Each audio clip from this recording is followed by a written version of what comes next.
अस्सलामुअलैकुम दोस्तों, कैसे आप लोग? उम्मीद करते हैं कि आप सभी लोग खैरियत से होंगे। दोस्तों, कुवैत की कुछ बड़ी और इंपॉर्टेंट जो अपडेट आ रही है वो आप तक पहुंचाने वाले आप लोगों से गुजारिश है, वीडियो को शुरू से लेकर आखिर तक जरूर से देख लें। दोस्तों, वीडियो को लाइक भी जरूर कर दें। जो मेरे दोस्त जो मेरे भाई लाइक कर देते हैं तो दोस्तों का दिल से बहुत बहुत शुक्रिया। चलिए बढ़ते हैं अपडेट तक, पूरी का अपडेट आपको बताते हैं। सबसे पहली अपडेट यह है कि कुवैत में ड्राइविंग टेस्ट के लिए नई हाई टेक कारें पेश की गई हैं। बताया गया है कि कुवैत के 6 गवर्नरेट में जो ड्राइविंग टेस्ट सेंटर है वहां पर जो पुरानी गाड़ियां थी उनको हटाकर नई हाई टेक गाड़ियां पेश कर दी गई हैं, यानी नई हाई टेक गाड़ियां डाल दी गई हैं। और इससे ये होगा कि ड्राइविंग जो है वो लोग अच्छी तरीके से सीखेंगे ताकि ट्रैफिक के जो रूल्स रेगुलेशंस है उसको लोग फॉलो कर सकें।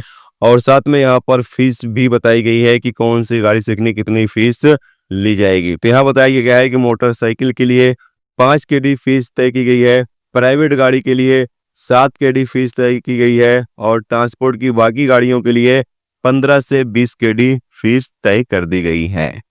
इसके अलावा अगली अपडेट यह है कि कुवैत में एक काफ़ी अफसोसनाक हादसा पेश आया है। जो लोग डिलीवरी सर्विस का काम करते हैं, यहाँ पर बताया गया है कि एक डिलीवरी कर्मचारी को मारने की कोशिश की गई, कई बार चाकू से उसके ऊपर हमला किया गया।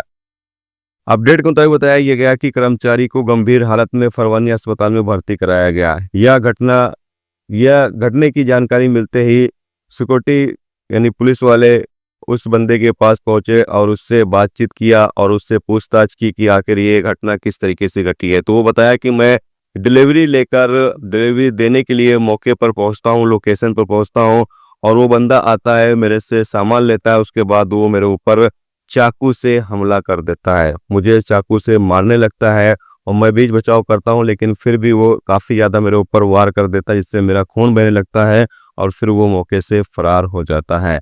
पुलिस वाले जो है डिलीवरी कंपनी के पास गए और वहां से उस कस्टमर की डिटेल निकालकर और उसकी तहकीकात कर रहे हैं ताकि उसको गिरफ्तार करके उसके खिलाफ कानूनी कार्रवाई की जा सके। तो जो लोग भी डिलीवरी सर्विस का काम करते हैं काफ़ी ज़्यादा सतर्क और सावधानी से करें। इसके साथ अगली अपडेट यह है कि कुवैत में एक अरब प्रवासी मुतला एरिया में बिल्डिंग का काम कर रहा होता है, बिल्डिंग बन रही है और उसी में वो काम कर रहा होता है। अरब प्रवासी है और काम के दौरान वो ऊपर से नीचे गिर जाता है जिससे उसकी मौत हो जाती है। तो दोस्तों, अगर आप लोग भी बिल्डिंग लाइन में काम करते हैं तो सेफ्टी जरूर रखें, सेफ्टी फर्स्ट, उसके बाद फिर आप काम करें। वैसे तो सेफ्टी के लिए काफ़ी सारे इंतजामात रहते हैं, लेकिन आप लोग अपनी सेफ्टी जरूर करके ही ऊपर खास तौर से आप काम कर रहे हैं तो सेफ्टी पहले करें, उसके बाद फिर काम को अंजाम दें।